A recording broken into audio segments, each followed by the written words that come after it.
Hey guys, what's up? And welcome to the Eco-Conscious Diver Show. This is episode 20. It is unbelievable that we are already at episode 20. And I'm so thankful that everyone has tuned in, and to all the listeners out there, thank you so much for being a part of this community. So today's episode is a little bit different because I'm going to dive into 10 questions that some of my followers on Instagram have asked me.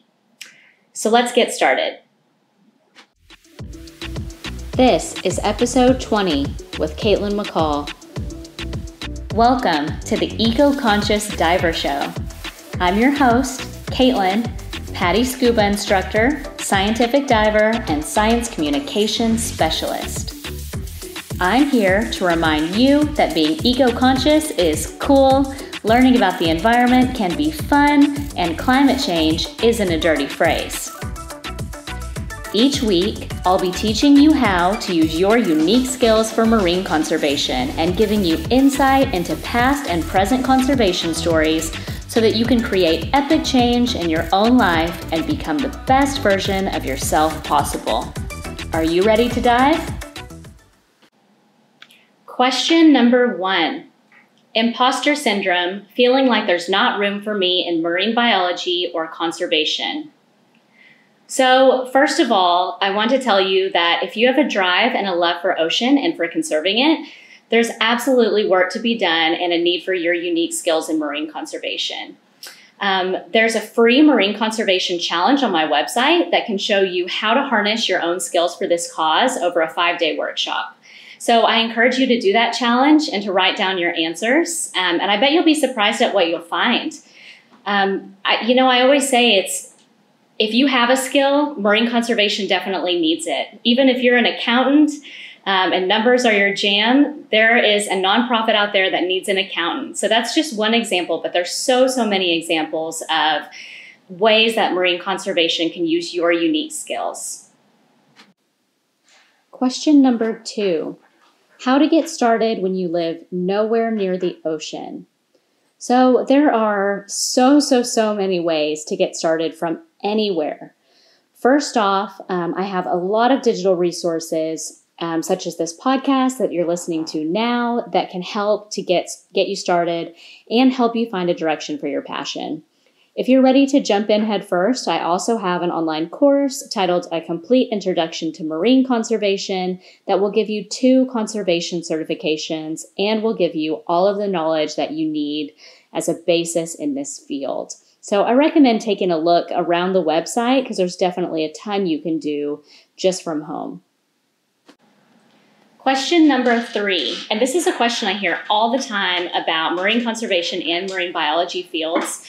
Are the unpaid internships after college the main way to break into the field, and what other options are there? And this actually could apply to pretty much any job, but specifically in this field, that's definitely not the only way. When I was going to school, I was already like a grown adult. I was like 27. And I was having to pay my own bills. So I worked full-time in the dive industry, went to school, and volunteered on the weekends when I could constitute an internship. So I would suggest trying to get an internship while you're still in school so that you can use that to try to get a paying job straight out of the gate after college. Let's face it, unpaid internships suck. So get that out of the way. Do it while you're still in school, especially if you have people helping you with college. Do it then and be unpaid. And then right when you get out of school, get paid because that's why you went to school, right? Question number 4. Where are the dive jobs at? This is probably something I could talk about forever, and I might end up just making a YouTube video about this and like a guide on how to get a job in the dive industry, because it's definitely a world of its own, and there are some things that you should know getting into it. So let's just jump in. So, first of all, obviously, it depends on where you're located. And I recommend checking out the job board on the PADI Pro site. If you're getting a job in the dive industry, you've got to have that pro certificate, so dive master or dive instructor, which means you have access to the PADI Pro site. That's a great resource. There's a huge job board on there. There's also a ton of Facebook groups. There's one called Dive Jobs Worldwide, and there's tons of other ones out there. So if you're looking international, that's a great way to find international jobs. But if you want a local job, honestly, I recommend doing it the old-fashioned way, Googling shops in your area, printing out resumes, and walking in and asking to speak to a manager. I've gotten so many jobs this way. Like when I moved to the Keys, that was the first thing I did. You know, it's pretty old-fashioned in the dive industry, so old-fashioned tactics like this work. And honestly, I think in any industry, it's better just to show up and have them shake your hand in person. So I recommend going to all of the dive shops in the area before you make a final decision on where you want to work, because divers and dive professionals are good at nothing if not shop talk. And that means we're gossipy. So if you go to all the areas, I guarantee you someone's going to tell you if there's a shop in the area that you shouldn't work with. And that's really important information to have. Do people underpay? You know, are they not good to work for? Do they have a bad reputation? So really important stuff.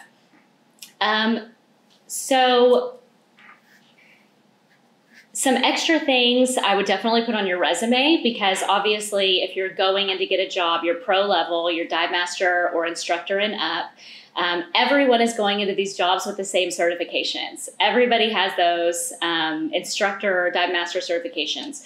So there are some extra things you can put on your resume to make a huge difference and make yourself stand out. So things I would definitely put on the resume if you have them: any retail or customer service experience that you have, any past degrees, teaching experience, skills you have that could help in retail, teaching, guiding clients. You know, are you outgoing? Are you organized? Are you punctual? Those sorts of things. If you have any boating or captain certifications or experience, that's a huge one. And just anything extra really can only help you because everyone coming in has those certifications.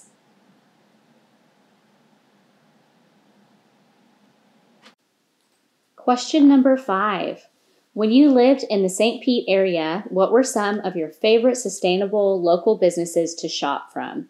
So if you guys are listening from anywhere around the world, St. Pete is in Florida. It's on the West Coast, kind of next to Tampa area.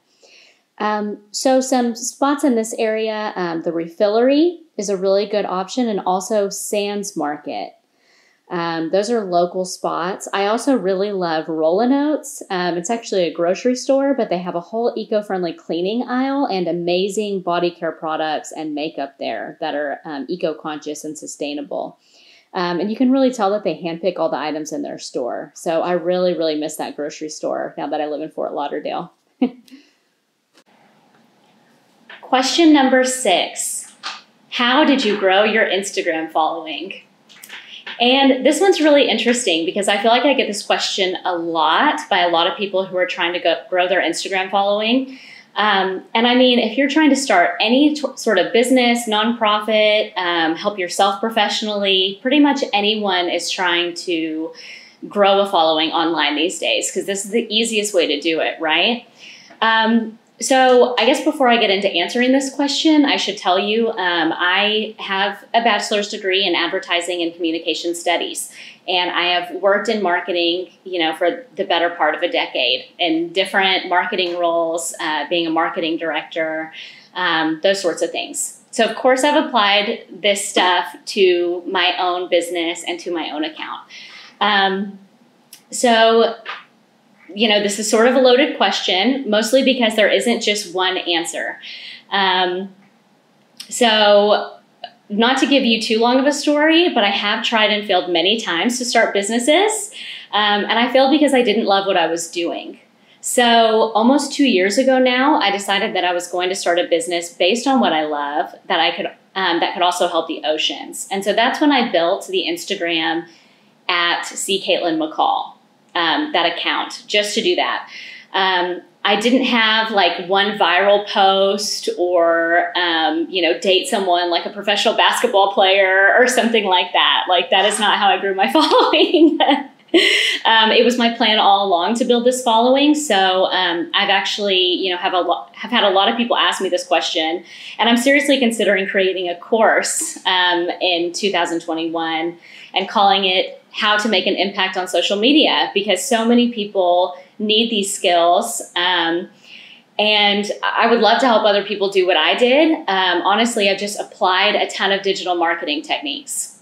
It's not magic, it's marketing. And I've definitely heard that used in an ad before, but I'm using it now. It's totally true. There's a ton of techniques that you can use to grow a following.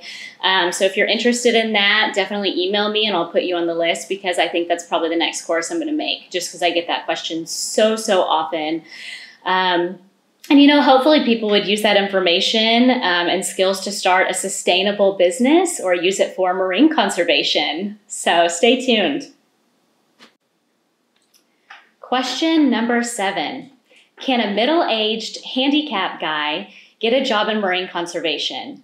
And if so, how would he do that? Abso-freaking-lutely is the short answer.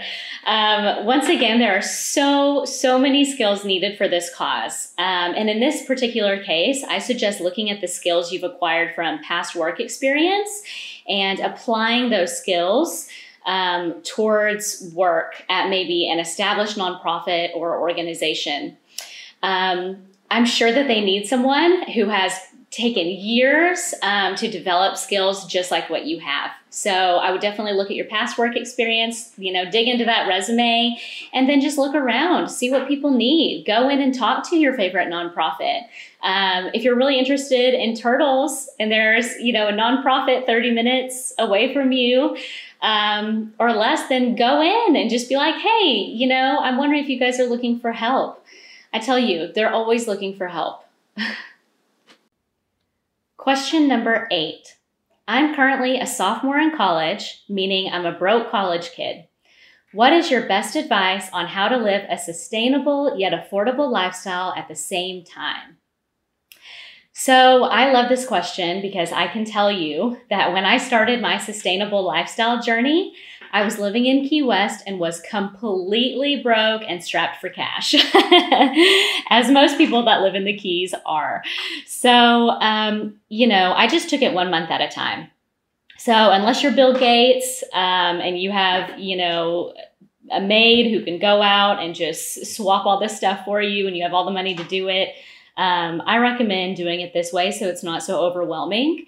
I do 1 or 2 eco swaps per month. So that way you're only spending what maybe a meal out would cost to slowly start. And you can choose whichever item you'd have to buy anyway, because it's run out or something and you need to buy a sustainable version instead. So the majority of eco swaps are going to be like $35.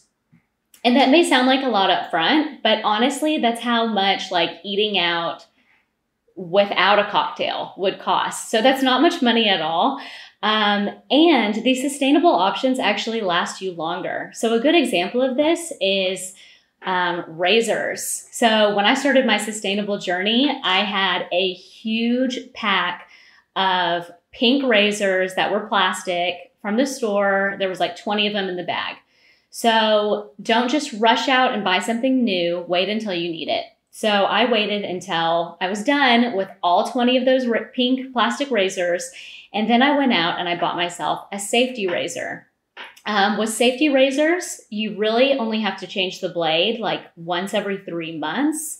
Buying the blades is like stupid cheap. It's like, $5 for a pack of 6 or something. So that's like for the whole year. So when you think about it, in the long run, you're actually going to save money by buying more high quality products and sustainable options. So it's pretty cool when you think of it like that. Question number 9, how can I get started in marine conservation? Well, as a matter of fact, as we just talked about, I recommend the eco swaps.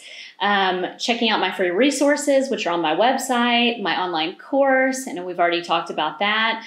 And if you have any questions, you can always feel free to reach out to me. I always say I'm completely available to you guys if you want to ask me questions about jobs, about being eco-conscious, anything. My email is caitlin@eco-consciousdiver.com. And I'm always here for you guys. There's just so many ways to get started in marine conservation. I would also like to throw in here doing beach cleanups, especially right now during quarantine. If there's nothing else that you can do with a group, you can always head out to the beach. There's trash there, or your local park if you're inland. All of that trash slowly makes its way out to the ocean. So you are helping from wherever you are if you are picking up trash and plastic. Question number 10.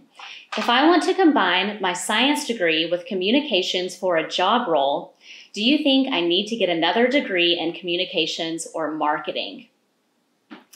And my answer is not necessarily. I know that's kind of vague, but I'll give you a little background here. So I already had an advertising degree that I got when I was super young. So I graduated when I was 21 with that advertising degree.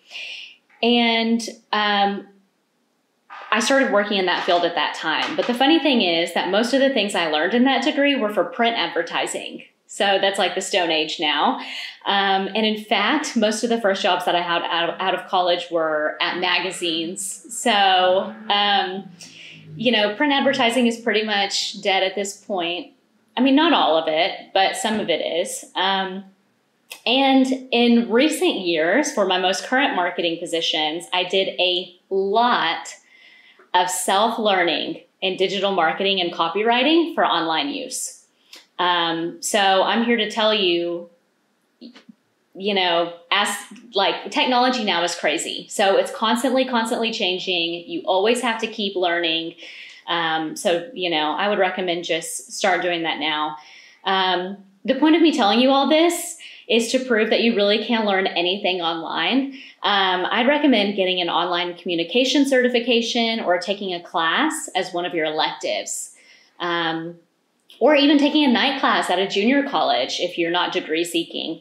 Depending on how you prefer to learn, any one of those options would be good. And I will say that in-person communications really needs to be practiced in person. So even if you're not taking an in-person course, I recommend finding a way to practice those communications in person. Practice makes perfect, and I am forever grateful for all of those speeches I had to make in my Speaking 101 course in undergrad. We did probably 15 speeches in one semester. Honestly,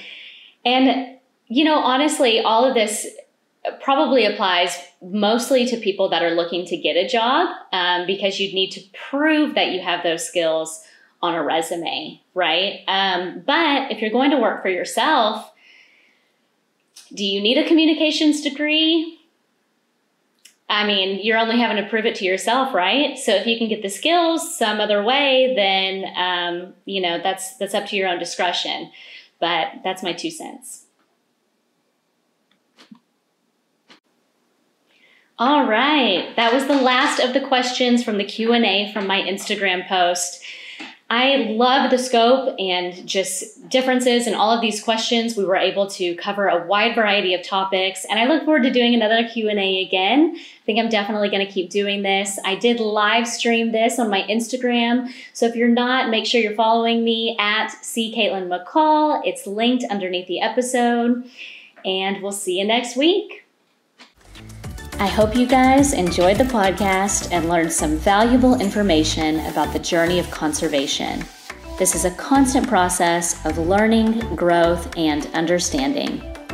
Please leave a review if you can and go to www.eco-consciousdiver.com to check out other podcasts and all the other things we've got going on there. See you next week.